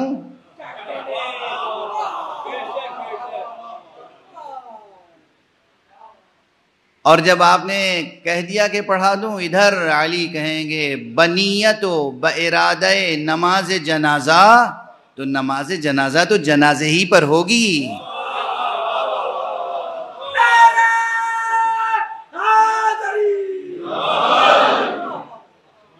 نماز جنازہ تو جنازے ہی پر ہوگی. اب یہاں ایک واقعے میں کتنی چیزیں ہو جاتی ہیں، کتنی چیزیں. اللہ سبحانہ و تعالیٰ کے کام کرنے کی شان کیا ہے؟ ایک سے زائد مقامات پر قرآن مجید میں کہا گیا، اور من جملہ اس کے سورہ مبارکہ یاسین میں ہے کہ انما امرہ اذا اراد شیئا ان یقول لہ کن فیکون. اس کے کام کرنے کی شان تو یہ ہے کہ جب وہ کچھ کرنا چاہتا ہے تو کن کہتا ہے اور وہ چیز ہو جاتی ہے. اور یہ کن کہنا بھی کیا ہے؟ کیا واقعاً وہ یہ لفظ کاف و نون کن کہتا ہے زبان سے؟ اللہ کے پاس تو زبان نہیں ہے. اللہ کے پاس تو مخارج حروف، یہ حلق اور یہ جسم، ہم تو نہیں قائل ہیں نا جسم و جسمانیات کے. تو اللہ کے پاس یہ نہیں ہے کہ وہ کاف و نون کہے. کاف و نون کہنا یہ ایک استعارہ ہے قرآنی، یعنی بس وہ ارادہ کرتا ہے اور وہ چیز ہو جاتی ہے. ٹھیک ہے نا؟ یہ ہے اس کے کام کرنے کی شان. جب کوئی بندہ، اس کا خالص معصوم بندہ، اپنی ذات کو اس کی گواہی کے لیے وقف کر دیتا ہے اور اس کی ولایت قائم ہو جاتی ہے، تو یہ ولایت کے آثار ہیں، یہ سچی ولایت کے آثار ہیں کہ اس کی زبان سے، اس کے افعال سے، اس کے کردار سے کن فیکون کی شان پیدا ہو جاتی ہے. یہ نہیں کہا تھا نماز پڑھاتے ہوئے امیر المومنین نے کہ تو مر جا. ارادہ دل میں تھا نماز جنازہ پڑھانے کا، کہا تھا اللہ اکبر. اللہ اکبر کے معنی یہ نہیں ہوتے ہیں کہ مر جا. ارادہ تھا، یہ ارادہ گویا ارادہ کن فیکونی ہوتا ہے. اور اسی لیے عرفاء اکثر کہتے ہیں کہ عارف کی بسم اللہ اللہ کے کن فیکون کے مساوی ہوتی ہے.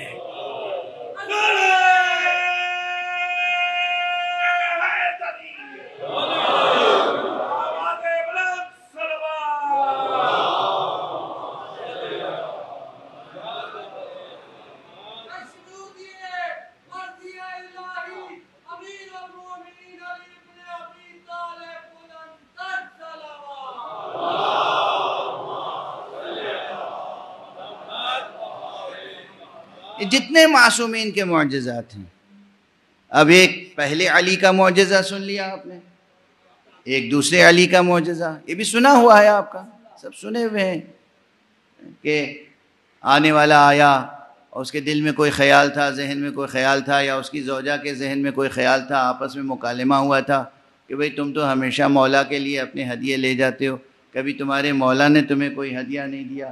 گھر پہ گفتگو ہوئی تھی، وہ آیا، آپ نے اس کو اپنے دسترخوان پہ بٹھایا، کھانا کھلایا اور اس کے بعد ہاتھ دھلایا. وہ چاہتا تھا کہ چونکہ آداب میں سے یہ ہے، اس نے کہا نہیں آقا یہ نہیں ہوگا، میں آپ کا ہاتھ دھلاؤں گا. اب آپ نے ہاتھ دھویا، ڈالنے والے نے پانی ڈالا، نیچے پانی کے قطرے نہیں بلکہ یاقوت، عقیق سرخ، جواہر، یہ جو نظر آ رہے تھے، یہ کیا تھا؟ یہاں تھا ارادہ کن فیکونی اور وہاں اس کے آثار ظاہر ہو رہے تھے.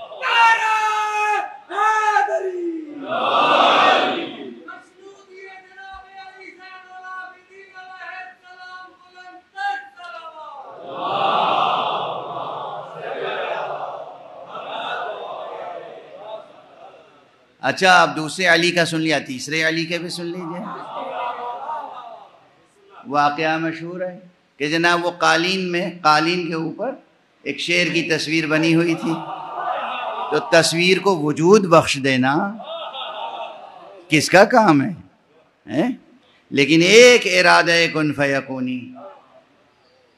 جب کوئی معصوم ذات حق پر اپنی ذات سے گواہ بن جاتا ہے تو وہیں سے اس کی ولایت مطلقہ کی بنیاد پڑ جاتی ہے. اور اس ولایت میں دونوں ولایتیں شامل ہیں، ولایت تکوینیہ بھی، ولایت تشریعیہ بھی. اس میں کسی بحث کرنے کی ضرورت اتنی زیادہ نہیں ہے. حضرات بہت زحمت فرماتے ہیں، زحمت اٹھاتے ہیں، تھکاتے ہیں اپنے کو. اللہ سبحانہ و تعالیٰ جس کو جو دے دے، آپ کون سے درمیان میں آ گئے کہ ان کے پاس یہ صلاحیت ہو سکتی ہے یا نہیں ہو سکتی؟ جبکہ آیات سے اور روایات سے اور مشاہدات سے یہ چیزیں ثابت ہیں. ایک چیز ہے کن فیکونی، چیز کو دگرگون کر دینا اور متحول کر دینا، کہ پتھر اٹھایا اور وہ سونے کا ہو گیا. معجزات ہیں. بعض حضرات اس کا انکار کرتے ہیں، ان سب باتوں کو کہتے ہیں خرافات ہیں. یہ سب ایسے ہی من گڑت باتیں ہیں، وضعی اور جعلی روایتیں ہیں. یہ سے بس اتنا، ان کے اس بیان سے بس اتنا پتہ چلتا ہے کہ انہوں نے کسی صاحب نفس کی صحبت اٹھائی نہیں ہے. بس اتنی سی بات ثابت ہوتی ہے کہ بھائی آپ کی رسائی نہیں ہوئی کسی صاحب ولایت تک، آپ کی رسائی نہیں ہوئی کسی صاحب نفس رحمانی تک. ہیں ایسے لوگ اس دنیا میں ابھی اس وقت موجود ہیں، اس وقت موجود ہیں کہ جن کے، اچھا اگر اب آپ حضرات، حالانکہ وقت بالکل گزر چکا، لیکن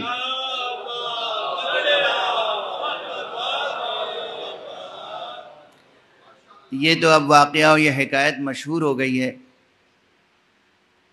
قم میں نے اپنی آنکھوں سے جن بزرگوں کو دیکھا اور جن کی کرامتیں دیکھی وہ ابھی نہیں بیان کروں گا. آج ایک ایسے راوی سے بیان کروں گا کہ جو راوی بہت مشہور ہے.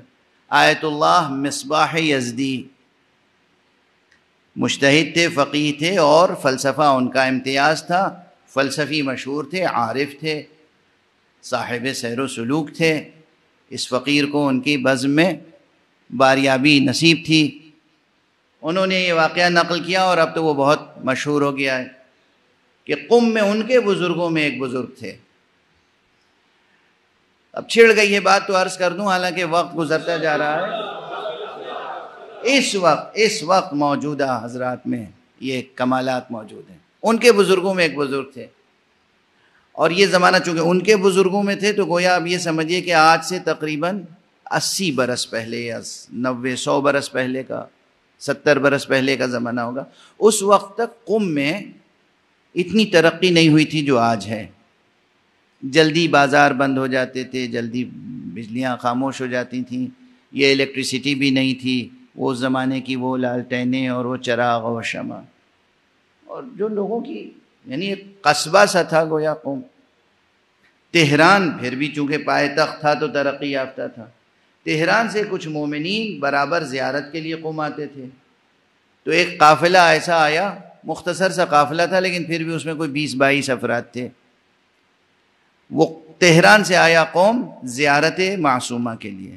جب زیارت معصومہ کر چکا تو اس نے کہا کہ اب شام ہو رہی تھی، کہا کہ بھئی یہ تو اچھا نہیں لگتا کہ ہم آئے اور آقا کی دستبوسی کیے بغیر چلے جائیں. آقا کی خدمت میں کم سے کم عرض ادب کر لیں، سلام عرض کر لیں، تب واپس ہوں گے. وہ لوگ آقا کے دروازے پر آ گئے.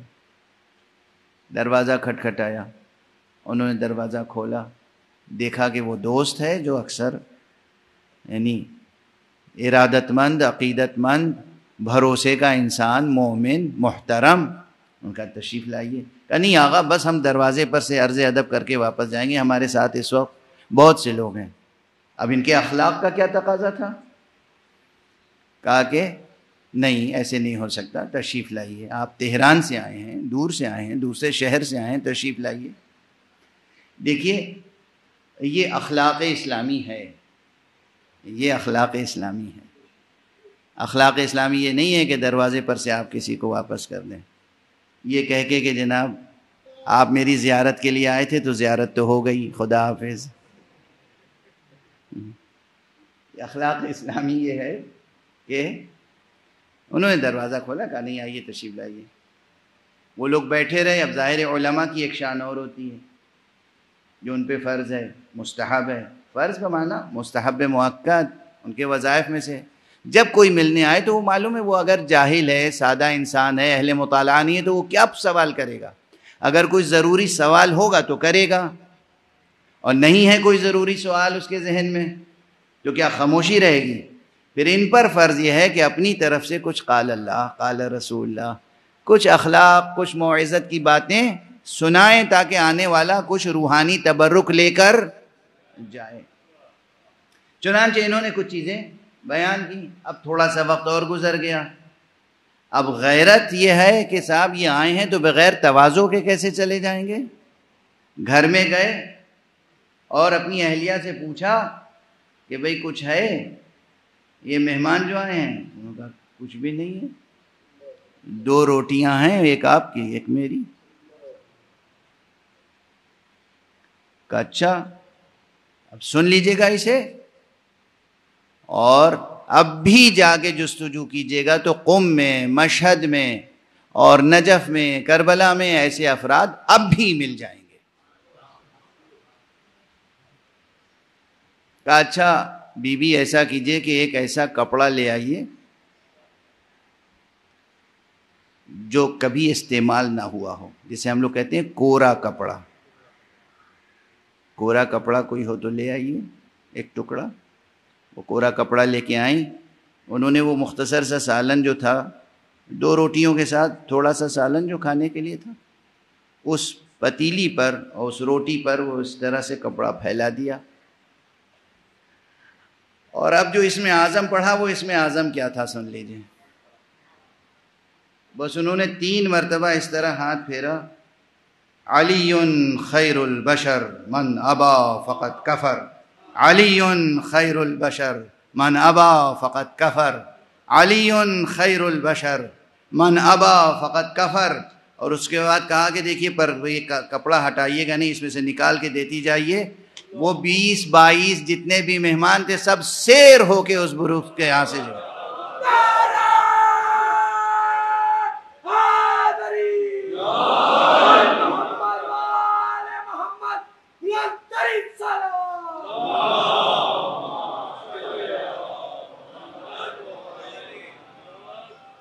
یہ اس عالم بزرگوار کی فضیلت، منقبت، اس کے یقین کا کرشمہ، اور پھر اسم اعظم بھی اس کے پاس کیا تھا؟ علی خیر البشر۔ نام علی میں جب اتنی برکتیں ہوں تو خدا علی کے پاس کتنی قوتیں ہوں گی۔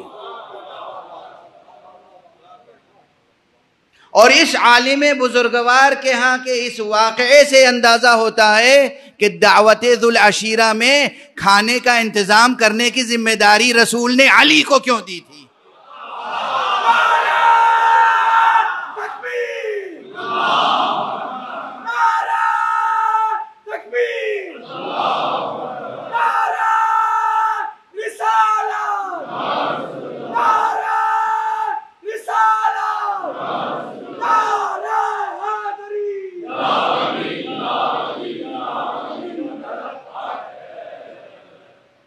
نام علی کی تاثیر، نام علی کی تاثیر۔ حضرت علی کے فضائل، میں اکثر کہتا ہوں کہ اگر حضرت علی کے فضائل بیان کر دوں تو پھر آپ حضرات کچھ اور نظر آئیں گے۔ بس اب گفتگو کو ایک اور جہت پہ موڑ دوں۔ جو معصوم صاحب ولایت ہوتا ہے، وہ معصوم اشیاء خارجیہ میں تصرف کر سکتا ہے۔ وہ مٹی کو سونا، سونے کو مٹی بنا سکتا ہے، اور جب مٹی کو سونا، سونے کو مٹی بنا سکتا ہے تو وہ انسانی کرداروں کو بھی اپنی چشم کرم سے تبدیل کر سکتا ہے۔ وہ کافر کو مومن بنا سکتا ہے، وہ منافق کو متقی بنا سکتا ہے، وہ ناری کو نوری بنا سکتا ہے، وہ جہنمی کو جنتی بنا سکتا ہے، وہ فوج یزیدی سے نکال کے حر کو بہشت کا مستحق بنا سکتا ہے، وہ زہیر قین کو لشکر مخالف سے نکال کر اہل بہشت میں داخل کر سکتا ہے۔ آقا حسین کی ولایت کے کرشمے یہ کربلا میں نظر آئیں۔ بس گفتگو تمام کر رہا ہوں، بہت وقت گزر چکا، اور آج سر و سیتاں پیٹنے کے لیے کسی بیان کی ضرورت نہیں ہے۔ آج 9 محرم ہے، اس عزا خانے کی یہ آخری مجلس ہے، اس عزا خانے کی یہ آخری مجلس ہے۔ عموماً ہمارے ہاں 9 محرم تک مجلسیں ہوتی ہیں، فرش بچھا ہوتا ہے، شامیانے لگے ہوتے ہیں، ممبر سجے ہوتے ہیں، ممبر پر آنے والے خطیبوں کے سر پہ عموماً عمامے ہوتے ہیں، لیکن کل عالم کچھ اور ہوگا۔ روز عاشوراء تو آقا حسین کی مسند اجڑ گئی تھی، تو پھر یہ کیسے ممکن ہے کہ کوئی اور بزم سجا کے بیٹھے۔ آج اس عزا خانے کے روایات کے مطابق مجھ سے ویسے ہی مصائب پڑھے نہیں جاتے، لیکن بہرحال تقاضائے مجلس کو پورا کرنے کے لیے کم از کم 2 شہادتوں کا تذکرہ کرنا ہے، اور دونوں شہادتیں بہت عظیم شہادتیں ہیں۔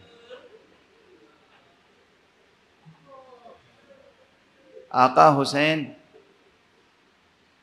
جب کوئی نہیں رہ گیا بڑوں میں، اصحاب میں اور اہل بیت میں، بنو ہاشم میں، تو میدان کربلا میں تشریف لائے اور ایک مرتبہ کہا حل من ناصر ینصرنا، حل من مغیث یغیثنا، ہے کوئی نصرت کرنے والا جو ہم اہل بیت محمد کی نصرت کرے، ہے کوئی مدد کرنے والا جو ہم اہل بیت مصطفیٰ کی مدد کرے۔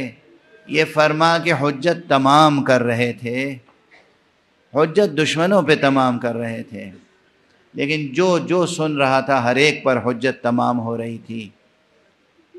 جیسے ہی آقا نے استغاثہ بلند کیا، خیام حسینی سے بیویوں کے رونے کی آواز بلند ہوئی۔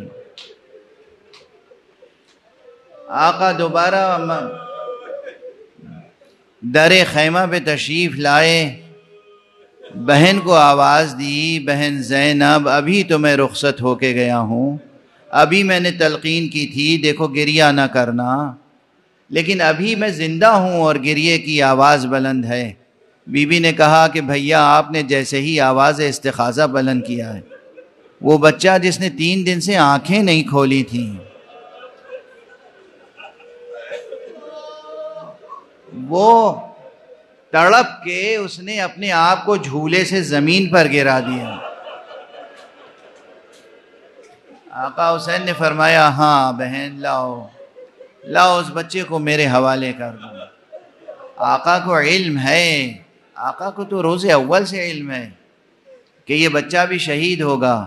شب عاشور جب جناب قاسم نے پوچھا تھا کہ امو جان یہ بتائیے میرا نام بھی محضر شہادت میں ہے یا نہیں، تو آپ نے جناب قاسم سے سوال کیا اور جناب قاسم نے جواب دیا، اور اس کے بعد آپ نے فرمایا ہاں بیٹا تم بھی شہید ہوگے، اور وہ تمہارا ننھا بھائی جو جھولے میں شیر خوار بچہ ہے کل تو وہ بھی شہید ہو جائے گا۔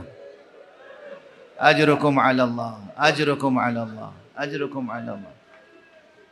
تو روز عاشورہ وہ گھڑی بھی آئی، آپ اپنے دست مبارک پر بچے کو لے گئے میدان میں، اور اس کے بعد پانی طلب کیا اتمام حجت کے لیے۔ دشمنوں نے پانی نہ دیا، بچہ آپ کی گود میں تھا۔ بس ایک جملہ کہوں گا اور آپ تڑپ جائیں گے، آپ کے سامنے ہے وہ جملہ۔ ایک سہ شعبہ تیر چلا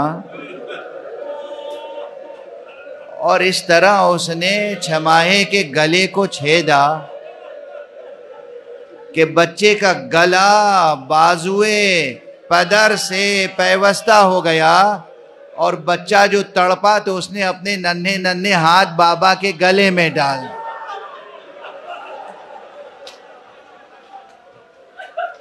اجرکم علی اللہ، اجرکم علی اللہ، اجرکم۔ آقا حسین نے بچے کے پیاسے گلے سے جو 2-3 یا چند قطرے لہو کے ٹپکے اپنی چلو میں لے لیے، لینے کے بعد اپنے چہرے پہ ملا اور بچے سے خطاب کر کے کہا میں اسی طرح تمہارے جد نانا رسول اللہ کی خدمت میں حاضری دوں گا۔ ابھی شبیہیں روک لیجئے، مگر مجھ سے سر پہ بار ہو رہا ہے عمامہ، میں عمامہ اتار کے 2-3 جملے عرض کرنا چاہتا ہوں، ابھی شبیہ روکیے گا۔ اصغر شہید ہو گئے، آقا حسین اس چھماہے کے لاشے کو لے کر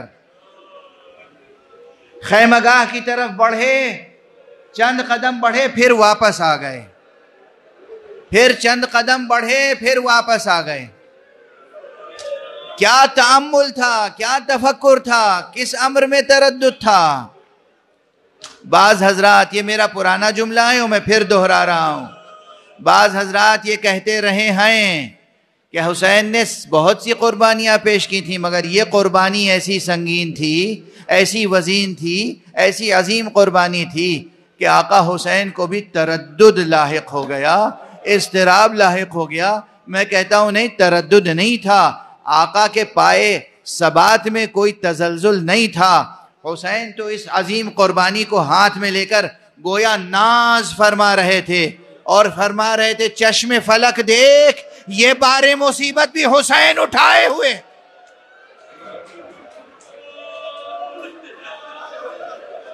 ہاں تردد ہو سکتا ہے تو اتنا کہ در خیمہ پہ ماں انتظار میں ہے، ماں اس انتظار میں ہے کہ میرے بچے کو آقا پانی پلا کے لائیں گے۔ بالآخر آقا حسین نے ایک مرتبہ خیمے کا رخ کیا، در خیمہ پہ آئے، رباب کھڑی ہوئی ہیں، رباب نے ہاتھ پھیلا دیا، حسین نے بے دریغ رباب کے ہاتھ میں بچہ رکھا، رباب نے بچے کو دیکھا، لیکن رباب زوجہ امام معصوم ہے، رباب کی زبان پہ کوئی گیلا نہیں آیا، لیکن بس ایک جملہ تھا جو پورا مرثیہ ہے، ہائے میرے بچے، کیا تجھ جیسے بھی نہر کیے جاتے ہیں؟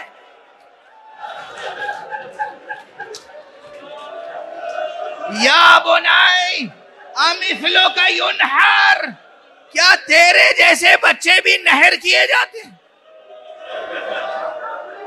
اجرکم علی اللہ، اجرکم علی اللہ، اجرکم علی اللہ۔ ماں نے یہ جملہ کہا، فوراً باپ نے، امام نے فوراً بچے کو لے لیا واپس، اور اس کے بعد پشت خیمہ پہ گئے، اپنی شمشیر سے ایک ننھی سی قبر بنائی، قبر میں بچے کو لٹایا، زمین کے سپرد کر دی امانت، اور اس کے بعد تعویذ قبر پر رخسار رکھ کر حسین نے خوب گریہ کیا۔ اجرکم علی اللہ۔ اس کے بعد قبر ہی کے قریب کھڑے ہو کر دو رکعت نماز ادا کی۔ مجمع دیکھ رہا ہے، دشمنوں کا مجمع دیکھ رہا ہے، لشکر دیکھ رہا ہے، پوری کائنات دیکھ رہی کہ حسین نماز ادا کر رہے ہیں۔ یہ نماز شکرانہ تھی کہ پروردگار یہ قربانیاں قبول ہو گئیں۔ اس کے بعد پھر تشریف لائے، امام خیمہ گاہ میں آئے، ایک مرتبہ پھر زینب، ام کلثوم، رباب، لیلہ، سکینہ، فاطمہ، فضہ، ہر ایک کو پکارا، پکارنے کے بعد کہا اب میں جا رہا ہوں، اب اپنا خیال رکھنا، اب حسین جا رہا ہے۔ میں اپنی زبان میں مختصر کر رہا ہوں روایتوں کو۔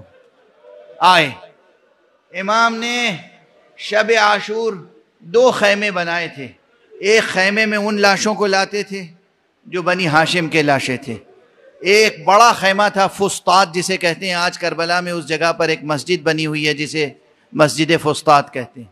اس فسطاط میں شب عاشور تک تو اصحاب کی کثرت تھی، لیکن صبح عاشور سے وہیں اصحاب کے لاشیں رکھے جاتے تھے۔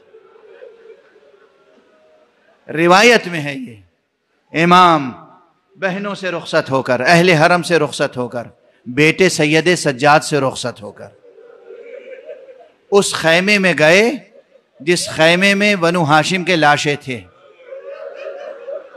اور پھر ایک بار بلند آواز سے گریہ کیا، میرے بچوں تم نے قربانیاں دیں اور اللہ نے تمہاری قربانیاں قبول کی، اب دیکھو میں جا رہا ہوں قربان ہونے کی۔ پھر اس خیمے کی طرف گئے جہاں اصحاب کے لاشیں رکھے تھے، پردہ اٹھایا اور پکارا میرے شیرو، اس وقت تم خاموش لیٹے ہوئے ہو، دیکھو میں پکار رہا ہوں مجھے آواز نہیں دیتے، دیکھو اب میں جا رہا ہوں جہاد کے لیے۔ آقا حسین جہاد کے لیے روانہ ہوئے۔ یہاں پر میں ایک روایت اکثر عرض کرتا ہوں کہ اب تک بس یہی منظر نظر آ رہا تھا کہ حسین جا رہے ہیں، اس کے بعد مقتل محدث افغانی میں یہ موجود ہے کہ جناب ام کلثوم نے دیکھا، محسوس کیا کہ جیسے آنکھوں کے سامنے سے پردہ ہٹ گیا ہے. دیکھا حسین تنہا نہیں ہے، آقا حسین کے پیچھے پیچھے دو شخصیتیں اور ہیں جو تیزی کے ساتھ جا رہی ہیں. آگے آگے حسین، پیچھے پیچھے دو شخصیتیں. جناب ام کلثوم نے آواز دی، بھیا بھیا ذرا ایک بار اور اپنا چہرہ تو دکھا دو. جناب آقا حسین رکے، جیسے ہی پلٹ کے دیکھا ام کلثوم کی طرف، کہا بھیا یہ آپ کے پیچھے پیچھے کچھ شخصیتیں ہیں. کہا ہاں ہاں بہن، جب اکبر کو میں نے رخصت کیا تھا تو اکبر آگے آگے تھے، پیچھے پیچھے میں تھا نا.